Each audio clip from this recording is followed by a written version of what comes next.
Hi, my name is Harrison Homan, and today I'll be performing a speech on the legalization of marijuana in all 50 states for recreational use.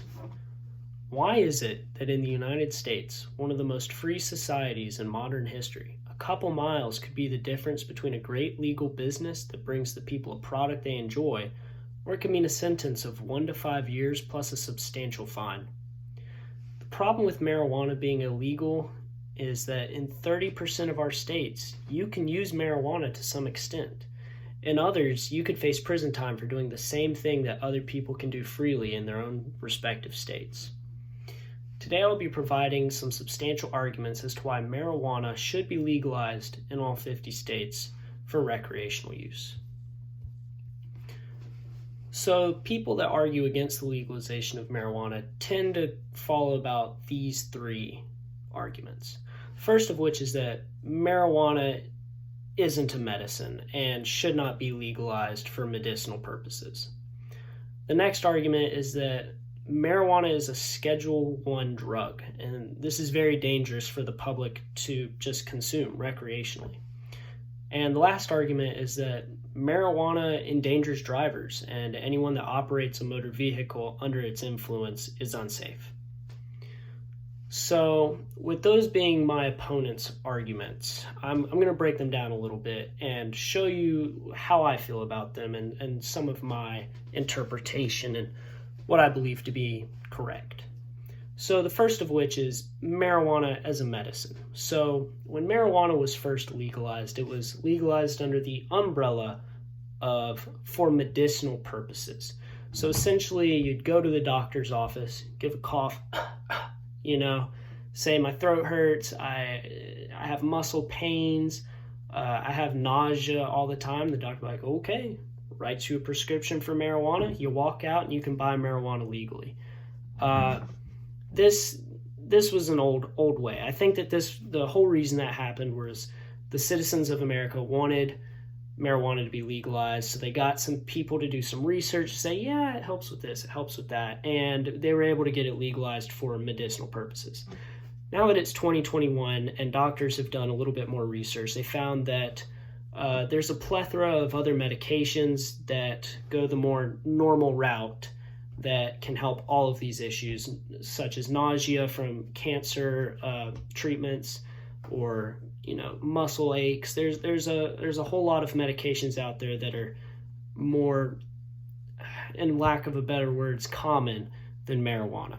So I agree with my opposition in this behalf that it shouldn't be legalized as a medicine, but I do believe should be legalized for recreational use, because if it was safe enough to prescribe to people with minor ailments, it should be safe enough for people to just use recreationally.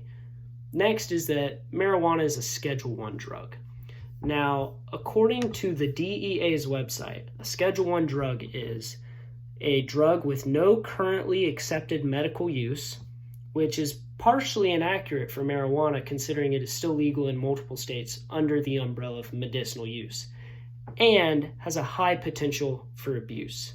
Some examples of Schedule I drugs are heroin, LSD, ecstasy, and peyote. Marijuana does not fit in with these drugs. Heroin, for instance, kills many people a day. It's highly addictive. It has destroyed entire communities. You can overdose on it. Same with ecstasy. You can die from using ecstasy. You can die from using peyote. Marijuana doesn't fit in here. It is not lethal to use in any amount. No matter how much marijuana you smoke or consume in any other way, you will not die. You cannot overdose. It also says that has a high potential for abuse. According to research I did, marijuana is only addictive in 10% of those that use it. Tobacco is way more addictive than marijuana. Alcohol, it says that another study I saw said that as many as 17% of men who use alcohol develop an alcohol disorder. Marijuana fits right in here as even on the lower side for addiction. So there's no reason why it should still be labeled as a Schedule I class drug. I think that that's old news, and that with the proper research and what everyone else knows about it at this point in time, this definition is a little outdated.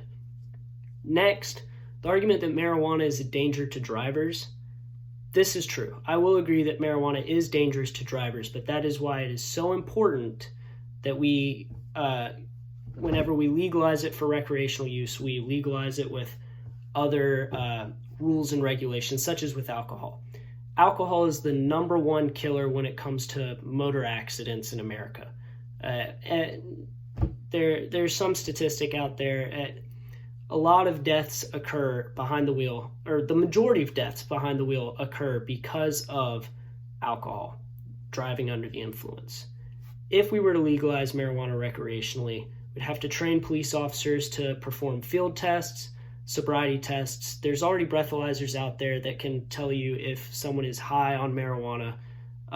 If we just start implementing these breathalyzer tests and come up with a legal limit for the amount of marijuana or THC in somebody's bloodstream, then we can regulate this and keep those death tolls down so that they'd be no higher than alcohol and would keep the population safe.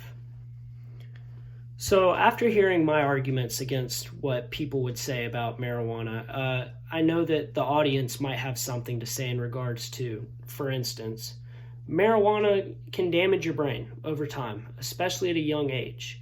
There's a lot of evidence out there that shows that marijuana can slow down your cognition, and even in younger age adults, teenagers maybe, it slows down all sorts of cognition, and it can even lower test scores. My response to this would be that, well, this is why we have to have a legal age limit. The legal age limit for alcohol is 21. The legal age limit for tobacco now is 21.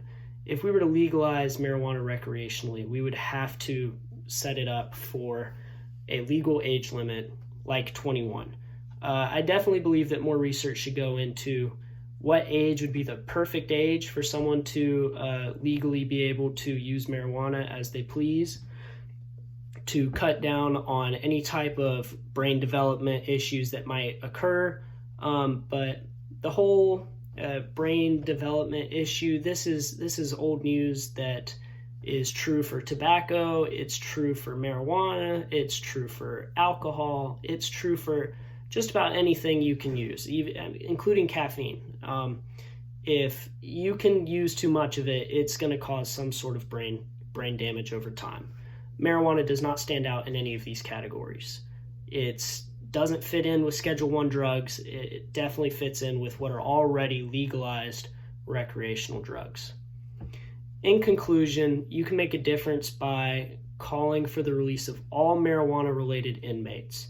If you want to make a difference and help the legalization of marijuana for recreational use in all 50 states, I think the first thing we have to do is call up our representatives and say, hey, it shouldn't be fair that, say, in North Carolina it's legal, in South Carolina it's not.